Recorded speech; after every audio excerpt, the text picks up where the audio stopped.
Good morning, Surigao. We're going to Butuan. Susunod natin orasa. Amo pagikan, time check. Ano orasa ti say mo ti? Di ako kapindot na man ini? 9:35? 9:35. So late na kami sa amo target na oras na alas 8. Medyo iaot manggod ang panahon kay ina naguyan-uyan. So na-delayed sad kami na mahawrakan.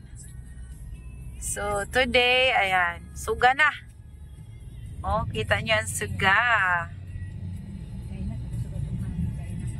Okay na, medyo kuan si Ja. Dugyom-dugyom no. Kay nuuyan man. Kuan sab lamang. Amo na may kuno gazud kuno ni Ja kumang panahon, uyan suga. Amoy na makahilanat. So perfect ko man na magbiyahe kami. Suga, 'di ba? Hoping na dire-diretso na ini na. Oo, mag-challenge naman kami sa durian pohon. So hoping na safe amo pag-travel ko man. Ing ani ratana na panahon dili sa kusog ang uyan kay slippery ra ba andayan. Iwas disgrasya. Tapos mga uno ka kami ni orasa makaabot basin alas 12. Alas 9, alas 10. Alas 11. Alas 11. Target daw alas 11 or 9:30. Adto na gud kami mag-lunch. Kay moagi man kami sa 70 Adventist na school sa NEMA. Oo, so then syempre dili kalimtan magmuling kadali, patay oras. Tapos mga 2 o'clock hanapon na namo amo istihan. Kay amo sa di butang namo mga gamit, check anay. Adi sir pa kami manibat na sab. Magmuling na sad kami.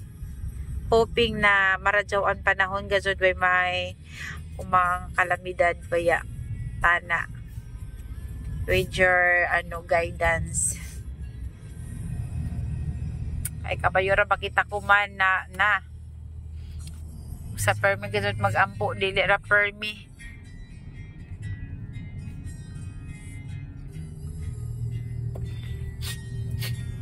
Gana ang panahon ni Jacoman guys. So, diba?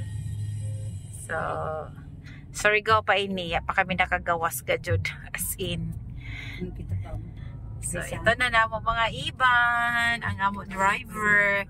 Oya si Loloy Madajun kay tag-alanganin kay Jaoy sa di Jabaja silom sa Panaw sa Butuan man no?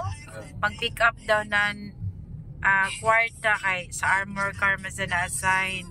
So, inira kan ija friend na may nag-drive. Tuyog na si ate, si Jap-Jap, si auntie Jari sa likod iton. So, 4 kami kabuok, 5 ang driver. O, diba? So, that's all guys. Unya na po damag, chikahan. Bye for now.